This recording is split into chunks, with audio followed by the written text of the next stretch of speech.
E aí galera, tudo bem com vocês? Meu nome é Yara Freitas e hoje nós vamos falar sobre relações ecológicas interespecíficas desarmônicas ou negativas, pra gente finalizar esse conteúdo sobre relações ecológicas. Vamos lá?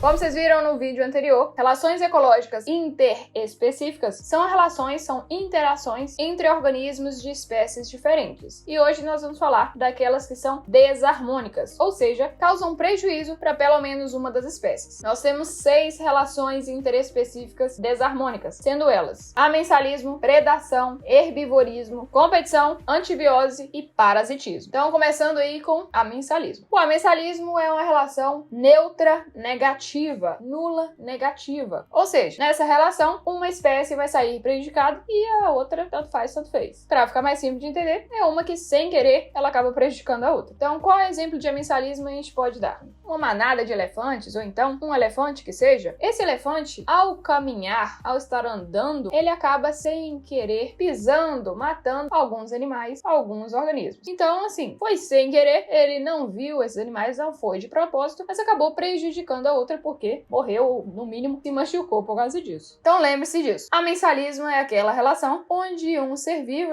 uma espécie, na verdade, ela acaba prejudicando a outra sem querer. E só um detalhezinho, para você que fica curioso aí, nunca chegou perto de um elefante, vamos fazer um breve comparativo aqui, um leve comparativo, em relação ao tamanho do elefante. Você olhando assim, você fala assim, ele é grande, mas não sabe quão grande ele é, qual realmente o tamanho dele. Então, eu vou mostrar para vocês aqui um comparativo entre um ser humano adulto e um elefante. Então perceba aqui, olha a relação do tamanho desse elefante aqui em relação a um adulto. Agora falando da relação de predatismo. Predatismo é uma relação positiva negativa, onde a gente tem a relação entre predador e presa, ou seja, aquele que preda e aquele que é predado. O predador é aquele que vai matar intencionalmente aquele outro organismo para poder se alimentar. Então perceba aí que é diferente do amensalismo. No amensalismo, aquele organismo matou o outro sem querer, só que na predação o organismo vai matar intencionalmente porque ele precisa se alimentar. Então lembre-se disso. Na predação a gente tem um predador que mata o outro organismo, que inclusive esse organismo que morreu é conhecido como presa. Então perceba que nessa relação só um se beneficiou, o outro foi extremamente prejudicado justamente porque ele morreu. Exemplo de predação é o leão e a zebra. O leão, ele é o predador, a zebra é a presa. Então o leão, ao caçar e se alimentar da zebra, estabeleceu ali uma relação entre predador e presa, chamada de predação. Então agora vamos voltar para o exemplo do elefante para vocês verem que tem uma outra relação ecológica onde o elefante também se enquadra. Vamos lá agora falar sobre herbivorismo. O herbivorismo é uma relação positiva negativa. Então aqui, como vocês estão vendo, um exemplo aqui, o elefante está praticando ali o herbivorismo. O elefante está se alimentando dessas plantinhas que estão aqui, então ele está fazendo herbivorismo. Inclusive, o elefante é um animal herbívoro. Ah, mas só animais herbívoros que praticam herbivorismo? Não necessariamente. A gente tem animais também que são os onívoros, que também se alimentam de plantas. Herbivorismo é o nome da relação ecológica. Mas perceba que no herbivorismo a gente costuma dizer que é uma relação onde o herbívoro, na verdade, o animal de uma forma geral, ele vai se alimentar de partes das plantas. Ele não vai se alimentar de toda a planta, até porque senão ele se encaixaria num tipo ali de predação, porque matou um outro ser vivo. Mas, nesse caso aqui, ele está pegando partes das plantas. Ele não está assim,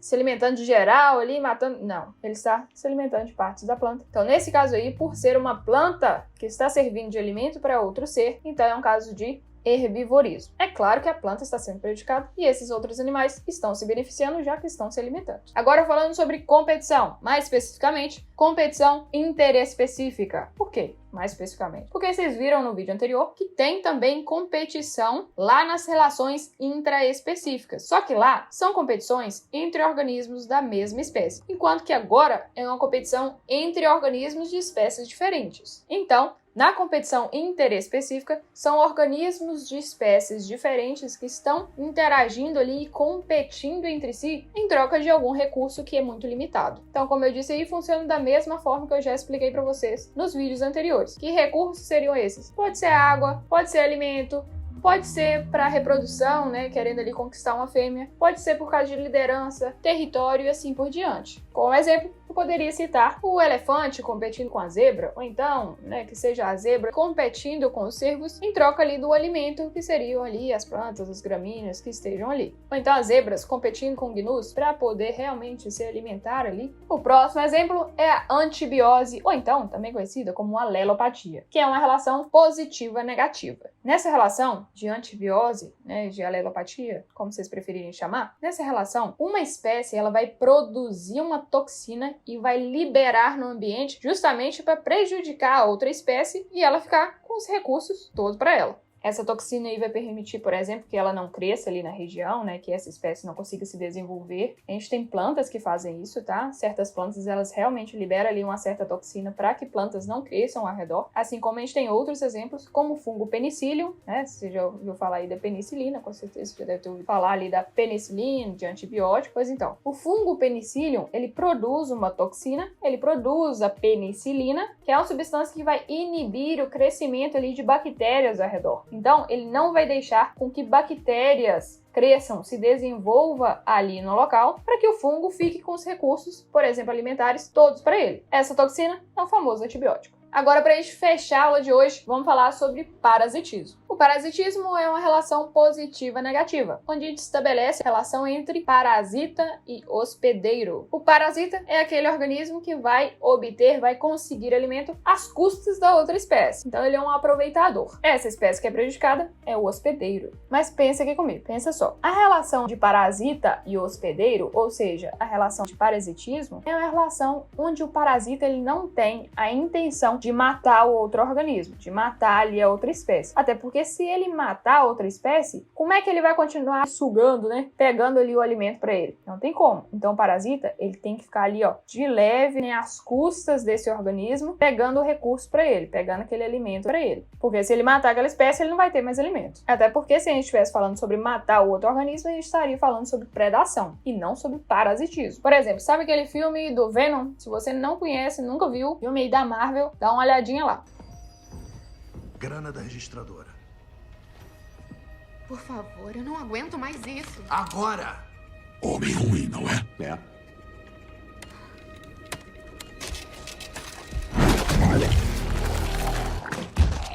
Se você voltar aqui outra vez, aliás, se for a qualquer lugar dessa cidade, atacando pessoas inocentes, nós encontraremos você, entendeu? Mas você é o quê?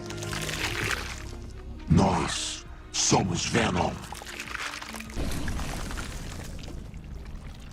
Ed, o que foi isso? É que eu tô com parasita.